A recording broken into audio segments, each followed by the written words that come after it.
These 5 habits lost me 20 pounds forever. They are tiny or atomic habits, taking 2 minutes tops. And yet, just like a plane being 1 degree off means landing in Washington, D.C. instead of New York, these 2 minutes meant the difference between 10 years of yo-yoing the same pounds over and over again versus losing weight once and for all. They ended my unhealthy habits like snacking throughout the day, ordering takeout for dinner instead of cooking, putting off exercise over and over again, being good all week, then losing all control on the weekend, then feeling scared to weigh myself, so I fall off the wagon for weeks and months.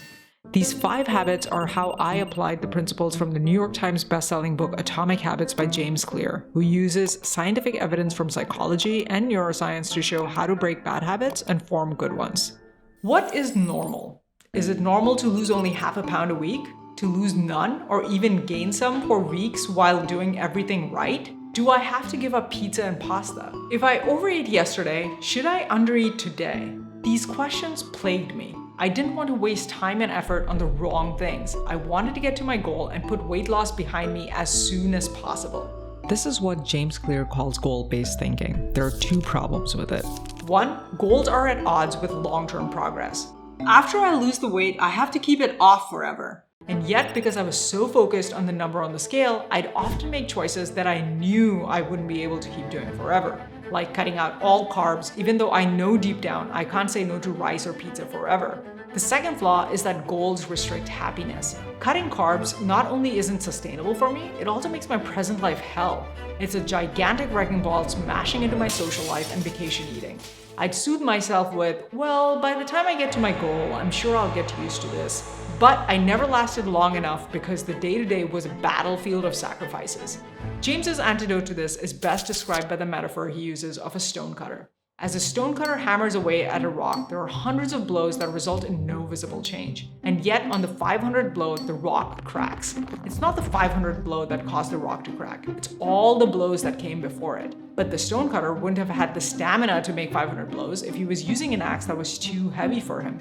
Similarly, the habits I choose to lose weight have to be at a level of effort that I can do repeatedly every day. That wasn't cutting out all carbs for me. So what is it? The answer lies in James's mantra of 1% better every day. The math is compelling. If you get 1% better daily, you end up 37 times better in a year. Tiny or atomic habits?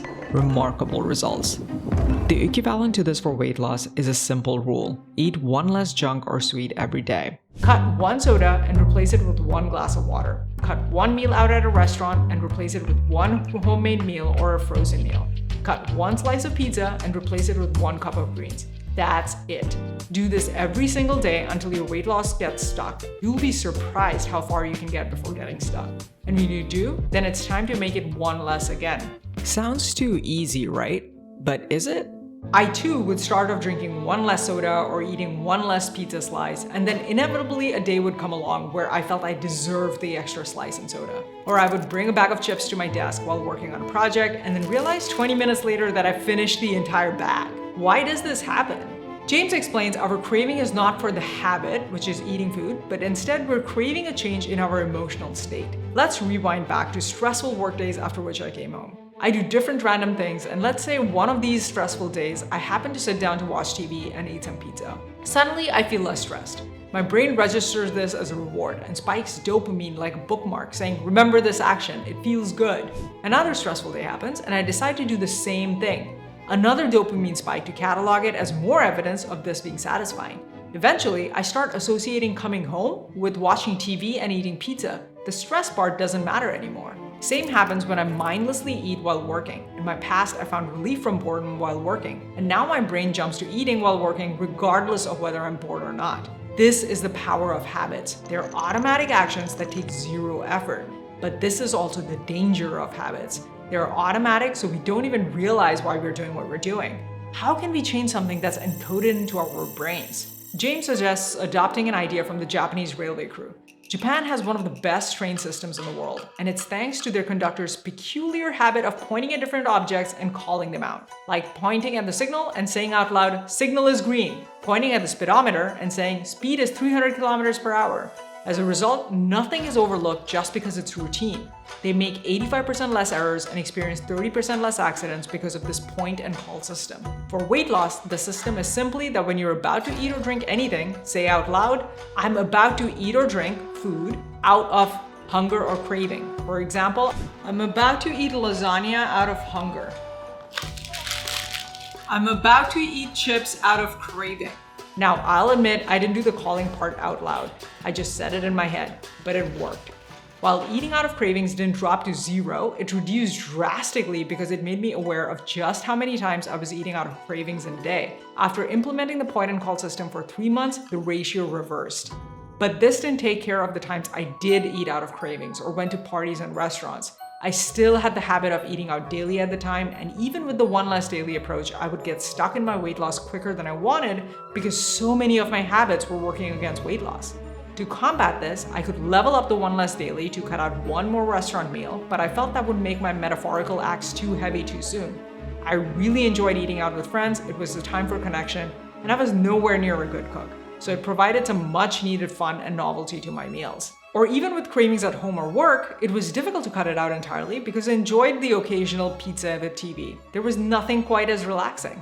James goes through pages describing how there are entire armies of food scientists whose whole job is to discover how to push our primordial instinctive brains into a frenzy. A mix of salt, fat, and sugar does exactly that. There's literally nothing in nature that wraps all three cranked to the max into one food except for maybe breast milk. There's also nothing in nature that has the maximum contrast of crunchy exterior and soft, creamy interior like French fries or Oreos. Most foods in nature are evenly textured, which is why we don't enjoy the 17th bite of spinach like we do of French fries. Combine all of this pleasurable assault, and it's no wonder we can't stop craving or eating as much of these packaged and restaurant foods like we want. The antidote here is twofold. I'll cover the second one in the 4th atomic habit, but the first is to combine what I want to do, eat my crave food, with what I need to do, eat whole foods. James calls this temptation bundling. When I went to a restaurant, I'd order the starter salad first, and only after having eaten that, I'd order my entree. Unsurprisingly, the salad would fill me up and my brain would calm down from, "I have to eat everything," to, "I like this, but let's be reasonable." If my point and call was, "I'm about to eat chips out of cravings," that would be the reminder to first eat one fist-sized vegetable like a cup of carrots and then eat chips. But if you're like me, you know this isn't a foolproof plan. I could eat the cup of carrots and then proceed to eat the entire bag of chips anyway, thanks to the aforementioned food scientists. To borrow the Lay's ad jingle, "No one can eat just one." Except this is not just for chips, but for all habits that are encoded in our brains. Think about it. I start watching a movie, and 15 minutes in, I realize it's not as good as I expected. But I finish watching the entire movie anyway once I've started it. Or I start eating pizza while watching the movie, and even though I was full a slice ago, I keep eating anyway. This is because habits are the on-ramp to the highway of actions we automatically do once we're on it. The on-ramp, or as James calls it, decisive moments, was picking the movie. Once I got onto the highway, I couldn't stop until I finished it. Same goes for pizza. The decisive moment was picking pizza as the snack while watching the movie. Each decisive moment narrows down my path further and further toward either a day I'm proud of or a day I'm disappointed by. So the second antidote when eating out of cravings is to upfront decide what choice to make in those decisive moments. I had 3 decisive moments pre-planned at all times. First, if I was eating a craved food at home, I would only eat in a specific bowl I kept for that purpose. So the order of events went, I point and call, "I'm about to eat chips out of cravings." I do temptation bundling first, which is grab my small bowl and fill it with carrots. After I'm done with the carrots, I decide if I'm still craving chips. Half the time, I wasn't anymore. But if I was, I'd fill it with chips. And then once the bowl is empty, I don't add more chips. Going back to how our brains start associating the cue with reward, I realized that just the act of me swallowing was sufficient to make my brain feel like I was still eating chips. So if after chips are done and I still feel a craving, I drink water. This minimized the damage my cravings did to my weight loss, so much so that I didn't have to level up one less daily for months longer than I would have without them. Second pre-planned decisive moment was for restaurants. I'd order my starter salad, and then when I ordered my entree, I'd also tell the waiter to pack half my meal. If I didn't do this, I'd on-ramp into finishing my entire entree until I felt like I needed a nap. But if I leveraged the decisive moment correctly, I'd eat half my entree, feel satisfied, and come away without having overeaten. Third pre-planned decisive moment was after work. I realized that once I shut down my computer, if I put on my jacket to go for a walk, I'd end up feeling way more relaxed and not craving pizza and TV. But if I didn't put on my jacket, I'd crash on the couch for TV and pizza. So I always had my jacket with keys, cards, and phone ready on the doorknob of my office. While my time between plateaus extended, I still found them getting more frequent the leaner I got. I tried reminding myself of systems-based thinking. I tell myself, I know if I keep doing one less daily point and call, temptation bundling, and stick to my pre-planned decisive moments, the weight will come off. But it's hard to blindly follow this for months with no weight loss because inevitably my mind would start whispering, did you pick the right decisive moments? Does one less daily not work anymore? James's antidote to this is to make the response the reward. His favorite being the satisfaction of checking off a habit each day being the reward. This didn't solve my double guessing though. Since James gives no answers to this, here's my take. Expand what counts as success to actions, like James says, but also to a holistic measure of outcomes. For me, this was not only tracking weight loss, but also fat versus lean mass loss. This was a game changer because 90% of the weeks where I saw little to no weight loss, I saw fat loss and or lean mass gain. I would have never known this if I hadn't broadened what counts as success. Another measure of success was time to recovery, meaning instead of tracking how long I was on the wagon, I tracked how long I stayed off the wagon when I fell. And my goal was to keep shortening this time to recovery because successful people don't fall off the wagon less. They fall off just as much, but they have shorter times to recovery. There are actually 3 categories of measures you want to track. This is why you don't want to ignore this video where I describe the 3 categories. Unless all 3 categories are progressing in lockstep with each other, it's impossible for anyone to keep their lost weight off forever. So you don't want to miss the complete step-by-step breakdown here. And always remember, you can do it.